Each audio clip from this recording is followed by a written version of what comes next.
Nah, yang kesemua itu nyaris tidak pernah dibicarakan orang. Oh ya, yang berikutnya saya ingat.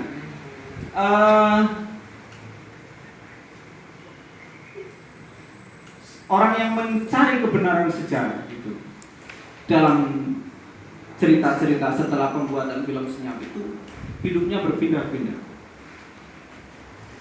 Jadi ini ada hubungannya dengan pembuatan film Senyap itu. Artinya sebagai pembuat film, Joshua tidak punya tanggung jawab moral, tidak punya tanggung jawab banyak hal moral atau etika dan lain-lain terhadap orang yang dia pakai untuk membuat film. Dia tidak bertanggung jawab terhadap rasa aman bagi si pencari kebenaran ini dan keluarganya. Belum lagi nanti faktor ekonominya.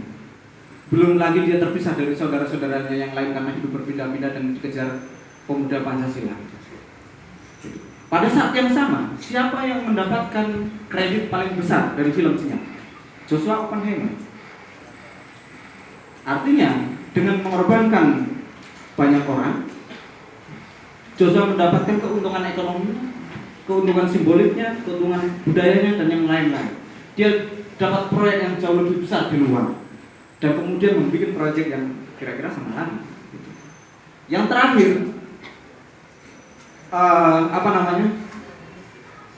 film itu mengabaikan adanya rekonsiliasi yang sudah berlangsung di tingkat akar rumput yang tidak diinisiasi oleh negara, tapi diinisiasi oleh warga yang punya kesadaran bahwa kita semua saudara. Setelah ada pertempuran ini itu, bagaimana misalnya yang kiai itu menikahi orang yang komunis atau dianggap komunis untuk menyelamatkan hidup mereka, tidak mempertimbangkan misalnya anak keturunannya, misalnya anak yang penyembelih itu kemudian menikah dengan si korban, bagaimana identitas? Pertanyaan akan identitas itu. Di film itu Anda bisa melihat misalnya si pencari kebenaran itu ketika ketemu dengan anaknya si penjaga, rasa bersalah anaknya itu sangat luar biasa, yang perempuan itu, dan itu akan menghantui dia tidak hanya sekarang, sampai dia meninggal.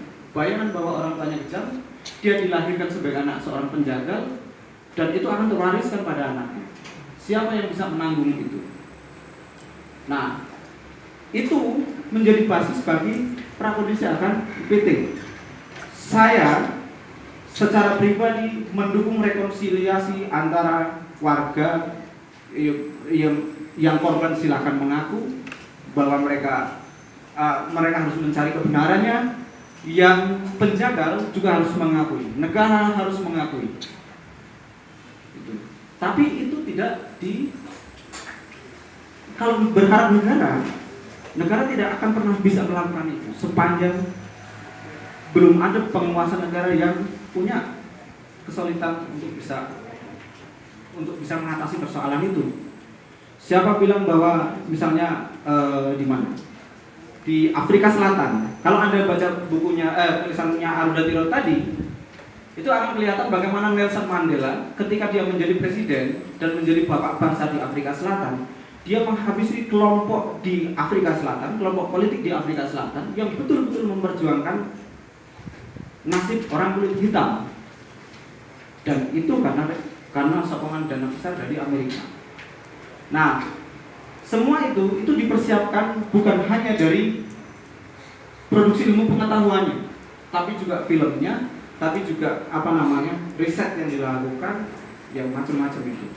Nah, akan sangat menarik kemudian kalau teman-teman yang bergerak di basis atau teman-teman yang tidak mengharapkan peran negara itu bisa menyelenggarakan itu di dalam negeri. Walaupun itu dulu dilakukan oleh Komnas HAM tidak berhasil.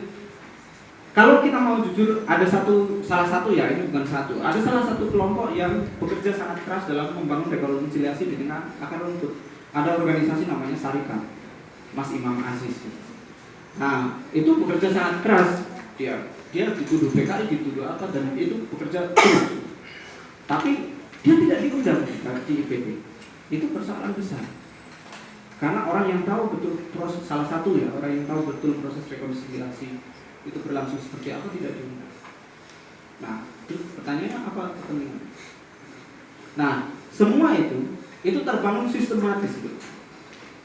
Jadi kita tidak bisa mengabaikan misalnya konstruksi ilmu pengetahuan yang ada di Indonesia, buku-buku yang kita baca itu bukannya tidak politis, itu sangat politis. Dia punya kondisi politik sendiri. Nah, makanya setelah punya kesadaran dengan di mana posisi politik buku yang kita baca atau pengetahuan yang kita baca itu, kita harus menentukan di posisi politik mana kita akan mengambil buku itu dan di posisi politik mana kita akan melawannya. Saya kira itu.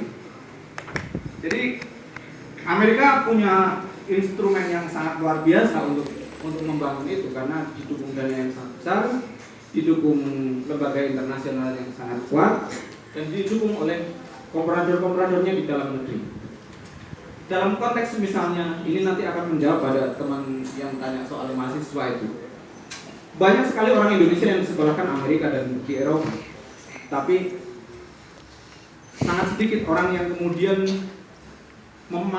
memakai jasa kebaik-hatian yang topeng kebaik-hatian negara-negara kapitalis itu untuk membangun negerinya.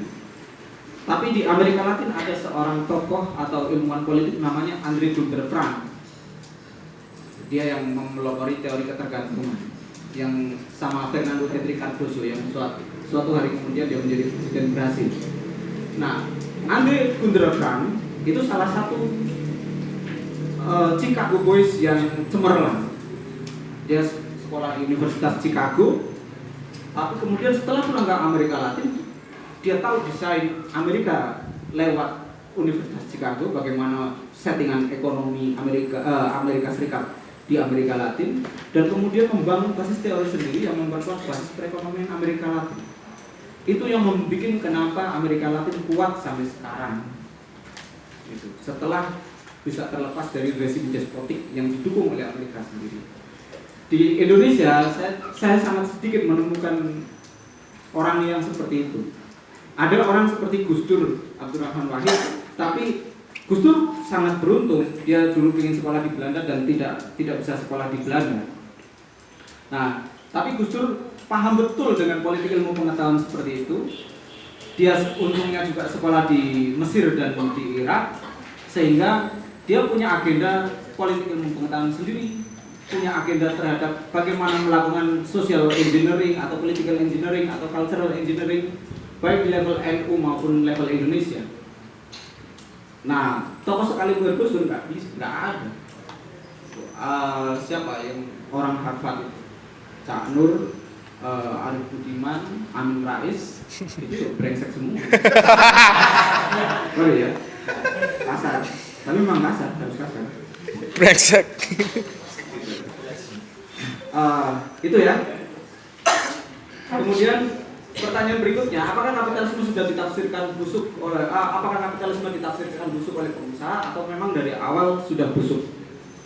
Kalau Anda membaca Das Kapital, terutama di buku pertama, dari awal kapitalisme itu sudah busuk. Karena dia mengandaikan pengumpulan modal yang sangat besar. Jadi misalnya dari ketika Marx menggambarkan tentang perkembangan usaha ekonomi di bab 13 misalnya Marx ngomong tentang kooperasi. Bagaimana misalnya orang di satu ruangan ini bekerja membangun rumah, nah atau membuat baju. Misalnya ada yang mengerjakan membuat bata, ada yang jadi tukang batunya, ada yang tukang gergajinya, ada yang bikin genteng dan yang lain-lain itu. Itu kalau semangat kooperasi, setiap orang bisa bertukar posisi, setiap orang punya kemampuan, memiliki kesempatan untuk memiliki kemampuan yang berbeda. Itu. Nah, tahap perkembangannya selanjutnya mungkin, dan itu di bab selanjutnya, eh, kebutuhan pada efisiensi. Makanya kan dalil atau ya dalil yang selalu dipakai oleh kapitalisme itu efektif dan efisien. Efisiensi dan efektivitas itu yang membuat kemudian munculnya pembagian kerja. Jadi kalau ada orang yang tadinya membuat genteng lebih bagus daripada orang yang membuat batu bata, ya orang yang membuat genteng itu membuat genteng aja. Yang membuat bata aja, yang membuat lantai-lantai aja, yang kemudian tukang potong kayu aja. Nah, itu yang kemudian melahirkan istilah pembagian kerja, division of labor dan spesifikasi. Apa risiko dari division of labor dan spesifikasi? Orang tidak punya kesempatan untuk belajar yang lain. Nah, itu yang pertama, tidak punya kesempatan untuk belajar yang lain atas nama efektivitas dan efisiensi. Apalagi dalam konteks produksi barang, karena harus produksi cepat demi keuntungan yang semakin banyak. Itu satu. Yang kedua, dalam konteks misalnya pembuatan baju, itu kan ada yang meminta, ada yang memanen, ada yang kemudian menjahit itu nanti akhirnya misalnya yang nanam kapas atau yang memanen itu punya image berbeda, terutama dengan manajernya yang mengatur semua ini. Nah, itu yang kemudian melahirkan istilah, dan ini yang dalam proses selanjutnya melahirkan selain division of labor itu citra yang satu lebih keren, yang satu lebih nggak keren. Istilahnya Marx itu segmentasi mental. Jadi ada orang yang kerja dengan lumpur itu kurang keren, yang manajer yang mengatur semua orang itu dianggap keren. Itu segmentasi mental. Dan rasialisme itu lahir salah satunya dari situ. Nah, atau jenjang karir itu lahir dari segmentasi mental itu. Setelah segmentasi mental, kemudian orang butuh lagi tentang tenaga kerja yang murah, jam kerja yang lebih orang yang bekerja efisien dan yang lainnya. Jadi dalam prosesnya kapitalisme itu dari prosesnya kapitalisme itu sudah busuk karena dia meninggalkan sistem kooperasi. Makanya lawan terbaik dari kapitalisme adalah kooperasi, karena dia membuka kemungkinan orang untuk mengetahui yang lain dan nyaris tidak ada segmentasi mental, semua orang tingkatnya sama. Itu. Terus pertanyaan berikutnya gua lupa. Ini baterainya habis. Itu tadi. Oh iya.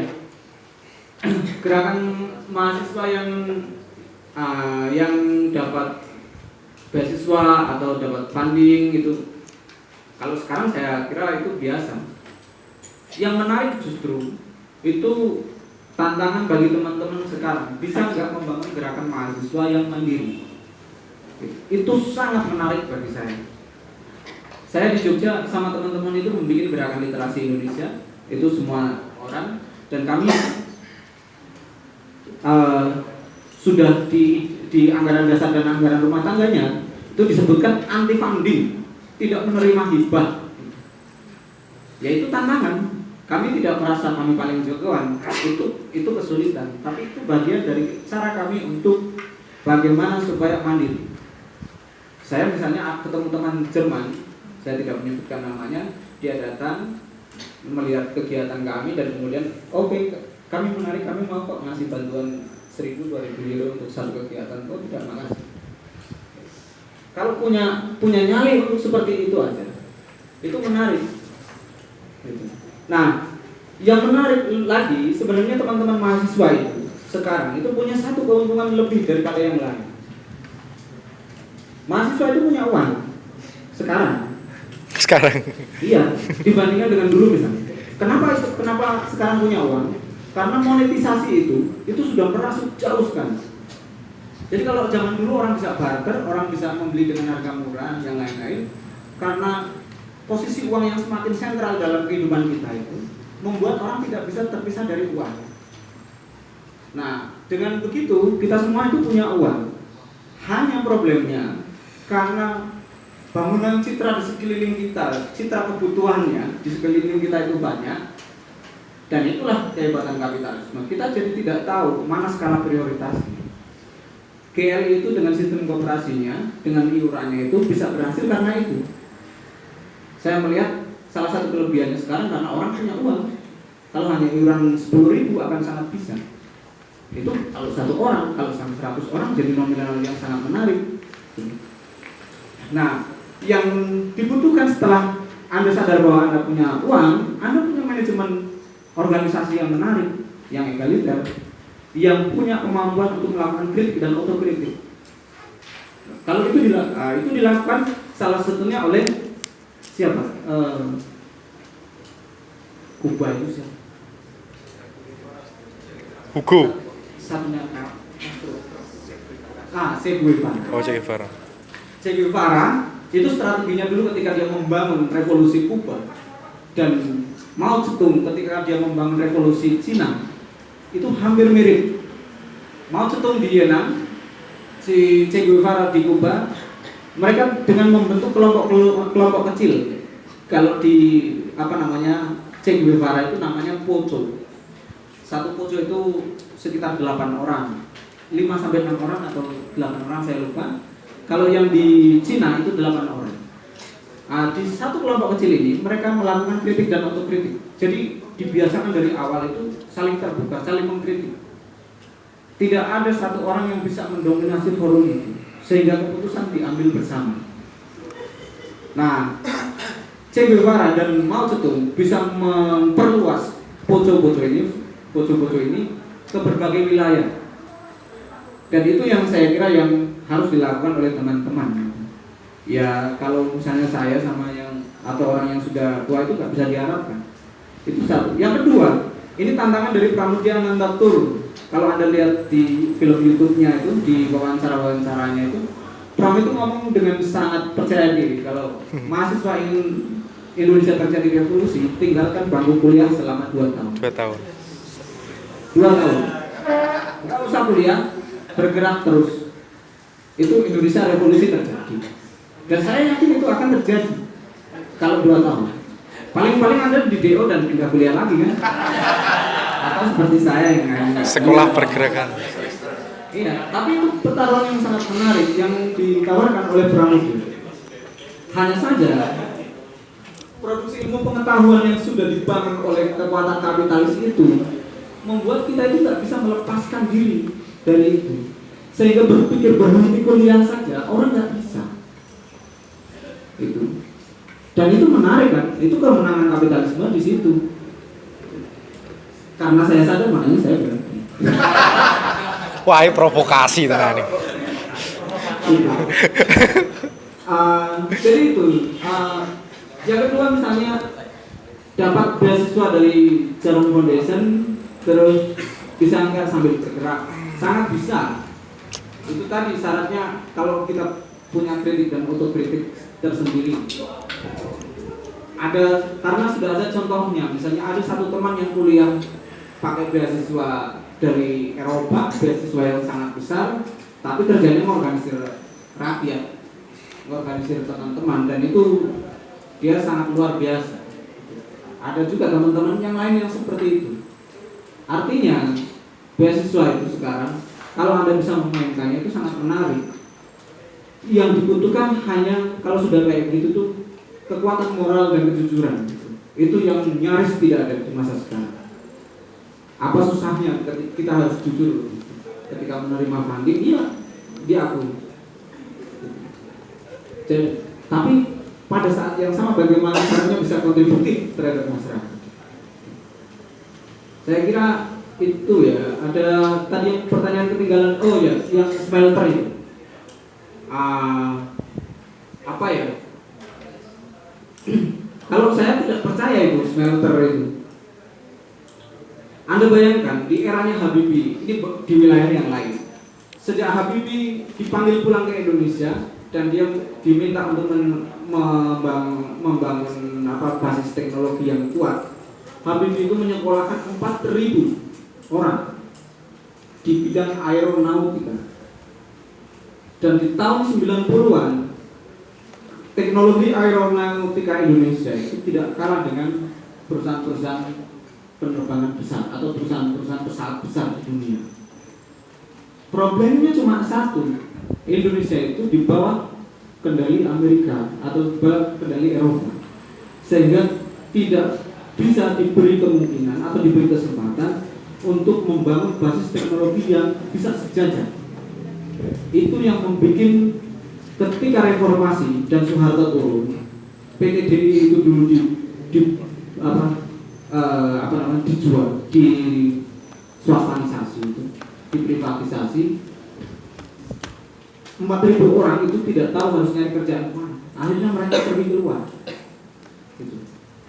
Itu 4.000 orang ahli aeronautika yang sekarang kalau Anda tahu itu kerja di Airbus, kerja di Boeing, kerja di perusahaan-perusahaan itu, dan posisi mereka sangat sentral.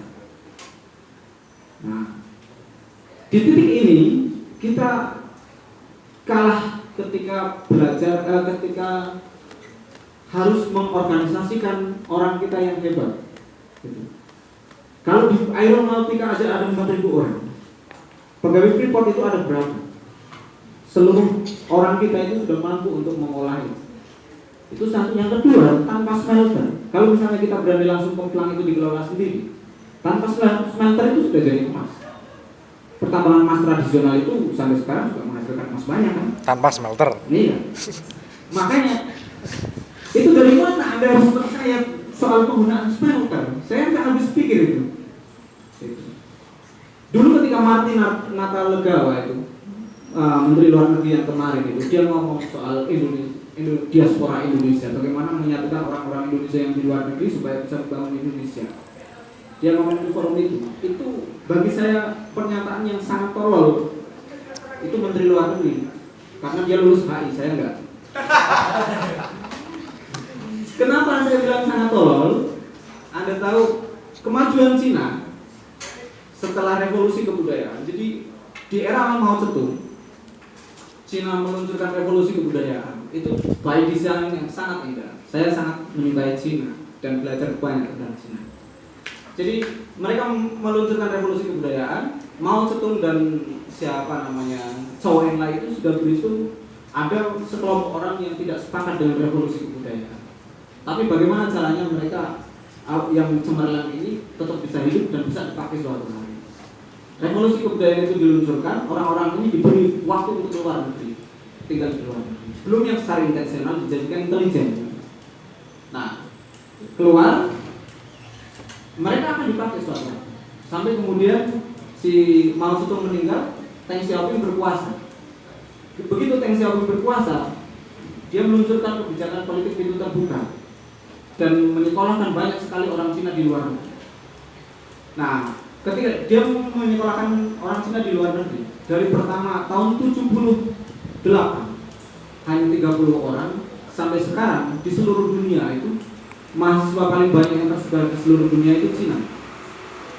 Di Amerika itu paling banyak Cina, dan itu hanya bisa dikalahkan dengan mahasiswa dari India dan Pakistan dijadikan satu. Itu. Nah, selama eranya Deng Xiaoping, orang-orang Cina itu dikeluarkan, pelan-pelan mereka dimasukkan sesuai dengan rekayasa politik dan ekonomi yang ada di dalam negeri. Anda tahu baca peristiwa Tiananmen tahun 1989 ketika ada kerusuhan di Cina, mahasiswa dibilas. Di Indonesia dulu waktu saya kecil, saya pasti waktu itu saya baca koran itu, saya bayangannya Cina komunis itu kejam. Tapi setelah kemudian saya kuliah, saya balas dendam, saya cari tahu apa itu peristiwa Tiananmen, dan itu rekayasa politik Deng Xiaoping. Karena orang-orang Cina yang pulang ke luar negeri, dia tidak siap dengan kondisi dalam negeri Cina. Secara struktural, ilmu pengetahuan mereka belum bisa dipakai. Jadi mereka harus menyiapkan basis dulu agar mereka bisa pulang. Nah, yang sudah di dalam negeri dan mulai membuat keresahan sosial itu harus dikeluarkan. Caranya dengan membuat peristiwa Tiananmen. Nah, begitu mereka dikeluarkan, mereka terus diorganisasikan. Istilah Perdana Menteri Cina waktu itu, biarkan orang-orang pintar ini untuk sementara waktu diparkir di luar negeri sampai kemudian tidak balik lagi.